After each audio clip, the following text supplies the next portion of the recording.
This one is called Giant Siberian Pink, or sometimes I see the name online being Siberian Giant Pink. I'm just gonna call it Giant Siberian Pink. This is a massive beefsteak tomato. I decided to try growing this one because I was looking for a pink colored beefsteak tomato. And what makes this a pink tomato is that the skin is actually clear while the inside flesh is red. So it kind of gives the skin an outside appearance of being like a pinky color as opposed to like a deep, rich crimson kind of red. So that's why these are called pink tomatoes. So I just so happened to select this one because it just looked good, and I'm so glad I chose it. This turns out to be kind of a rare tomato, and it produced so well for me. Like, I am so impressed. I grow hundreds of tomatoes, and so when I tell you guys that I am blown away by a particular variety, pay attention. This Giant Siberian Pink produced loads and loads of these big giant beefsteak tomatoes, which is kind of not the norm for the beefsteaks because they have to gather a lot of energy from the sun, nutrients from the soil, things like that to output big sized tomatoes like this, but these plants are pumping them like nothing. And usually with the beefsteaks, the first couple will be really big like this, and then the subsequent tomatoes are smaller in size, but no, this plant, every single one of them are really big in size. I've harvested 5 of them today because they were ready, but I counted 12 more big ones on the plant that are still ripening up. That's a lot of beefsteak tomatoes at one time on the same plant. So very, very impressed. I will probably be growing this one every single season. And if you want to try growing any of the tomatoes that I mentioned here, I do save the seeds and I sell them on my website so you can find the same ones. So just to show you, this one started blushing.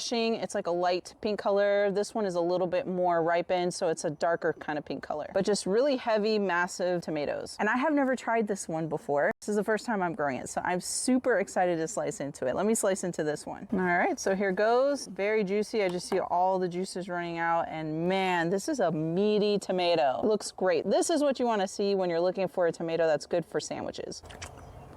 Very good flavor. Right off the bat, it's very savory. It has that tomato acidity to it. This is great. I am very impressed by this one. I've kind of had the same like top 3 or 5 tomatoes for a couple years now, but this one definitely is gonna join the ranks. And if you didn't know, I am in Florida. So my garden is in Florida. We have a very high disease and pest pressure. So when I tell you that a tomato grew very successfully in my garden, that means it tolerated a lot of extreme conditions. So if it does well in my garden, I can't even imagine how well it will do in your garden or someone else's garden that maybe has more temperate or consistent type of weather conditions, because that's what tomatoes like.